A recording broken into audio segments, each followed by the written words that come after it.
माननीय अध्यक्ष जी, भारत में बड़ी मात्रा में कच्चा तेल, गैस और फर्टिलाइजर जैसी अनेक जरूरी चीजें हॉर्मुज स्ट्रेट के रास्ते से आती हैं। युद्ध के बाद से ही हॉर्मुज स्ट्रेट में जहाजों का आना जाना बहुत चुनौतीपूर्ण हो गया है। बावजूद इसके हमारी सरकार का ये प्रयास रहा है कि पेट्रोल, डीजल और गैस की सप्लाई बहुत ज्यादा प्रभावित न हो, देश के सामान्य परिवारों को परेशानी भी कम से कम हो, इस पर हमारा फोकस रहा है। हम सभी जानते हैं, देश अपनी जरूरत की 60% एलपीजी आयात करता है। इसकी सप्लाई में अनिश्चितता के कारण सरकार ने एलपीजी के डोमेस्टिक उपयोग को प्राथमिकता दी है। साथ ही एलपीजी के देश में ही उत्पादन को भी बढ़ाया जा रहा है। पेट्रोल, डीजल की सप्लाई पूरे देश में सुचारू रूप से होती रहे, इस पर भी लगातार काम किया गया है। अध्यक्ष जी, आज की इन परिस्थितियों में एनर्जी सिक्योरिटी को लेकर बीते एक दशक में उठाए गए कदम और भी प्रासंगिक हो गए हैं। भारत ने बीते 11 वर्षों में अपनी एनर्जी इंपोर्ट का डाइवर्सिफिकेशन किया है। पहले क्रूड ऑयल, एलएनजी, एलपीजी ऐसी एनर्जी जरूरतों के लिए 27 देशों से इंपोर्ट किया जाता था। वहीं आज भारत 41 देशों से एनर्जी इंपोर्ट करता है।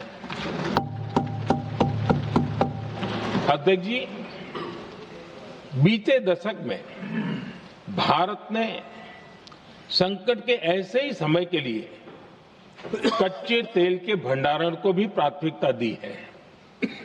आज भारत के पास 53 लाख मीट्रिक टन से अधिक का स्ट्रेटेजिक पेट्रोलियम रिजर्व है और 65 लाख मीट्रिक टन से अधिक के रिजर्व की व्यवस्था पर देश काम कर रहा है।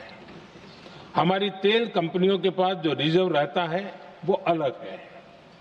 बीते 11 वर्षों में हमारी रिफाइनिंग कैपेसिटी में भी उल्लेखनीय वृद्धि हुई है। अध्यक्ष जी, सरकार अलग अलग देशों के सप्लायर्स के साथ भी लगातार संपर्क में है।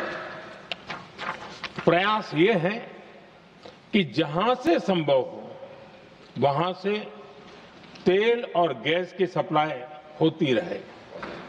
भारत सरकार गल्फ और आसपास के शिपिंग रूट्स पर निरंतर नजर बनाए हुए है।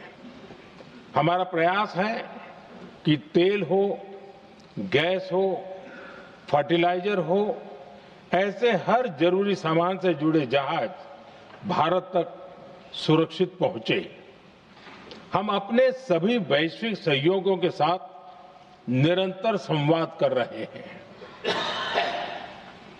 ताकि हमारे मैरीटाइम कॉरिडोर सुरक्षित रहे।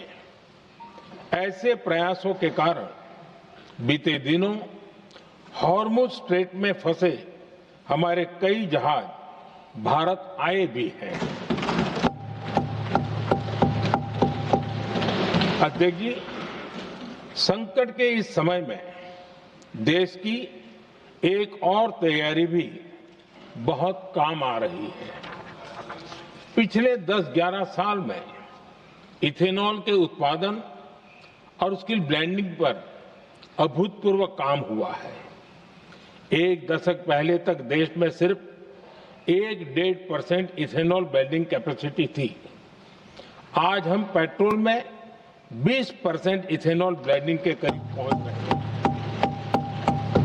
इसके कारण प्रति वर्ष करीब 4.5 करोड़ बैरल कम ऑयल इंपोर्ट करना पड़ रहा है। ऐसे ही रेलवे के बिजलीकरण से भी बहुत बड़ा फायदा हो रहा है। अगर रेलवे का इतना बिजलीकरण न होता तो हर साल करीब 180 करोड़ लीटर डीजल अतिरिक्त लगता। ऐसे ही हमने मेट्रो का नेटवर्क बढ़ाया है। 2014 में जहां देश में मेट्रो नेटवर्क 250 किलोमीटर से भी कम था, आज ये बढ़कर करीब 1100 किलोमीटर हो गया है। हमने इलेक्ट्रिक मोबिलिटी पर बहुत अधिक बल दिया। केंद्र सरकार ने राज्यों को 15,000 इलेक्ट्रिक बसें चलाने के लिए दी है। आज जिस स्केल पर वैकल्पिक ईंधन पर काम हो रहा है, उससे भारत का भविष्य और सुरक्षित होगा।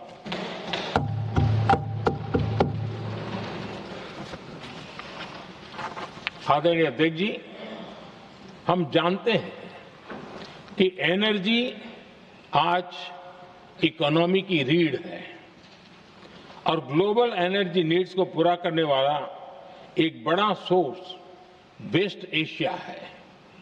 स्वाभाविक है कि दुनिया भर की अर्थव्यवस्था वर्तमान संकट से प्रभावित हो रही है और भारत पर इसका कम से कम दुष्प्रभाव हो, इसके लिए निरंतर प्रयास किए जा रहे हैं। सरकार इसके शॉर्ट टर्म, मीडियम टर्म और लॉन्ग टर्म ऐसे हर असर के लिए एक रणनीति के साथ काम कर रही है। आज भारत की इकोनॉमी के फंडामेंटल्स मजबूत है। इससे भी देश को बहुत मदद मिली है। हम हर सेक्टर के स्टेक होल्डर्स के साथ चर्चा कर रहे हैं। जहां भी जरूरत है उस सेक्टर को आवश्यक सपोर्ट दिया जा रहा है। भारत सरकार ने एक इंटर मिनिस्ट्रियल ग्रुप भी बनाया है। ये ग्रुप हर रोज मिलता है और हमारे इंपोर्ट एक्सपोर्ट में आने वाली हर दिक्कत का आकलन करता है और ये ग्रुप आवश्यक समाधान पर भी निरंतर काम करता है। मुझे पूरा भरोसा है कि सरकार और इंडस्ट्री के साझा प्रयासों से हम परिस्थितियों का बेहतर सामना कर पाएंगे। माननीय अध्यक्ष जी, एक बड़ा सवाल ये है कि युद्ध का खेती पर क्या प्रभाव होगा। देश के किसानों ने हमारे अन्न के भंडार भर रखे हैं, इसलिए भारत के पास पर्याप्त खाद्यान्न है।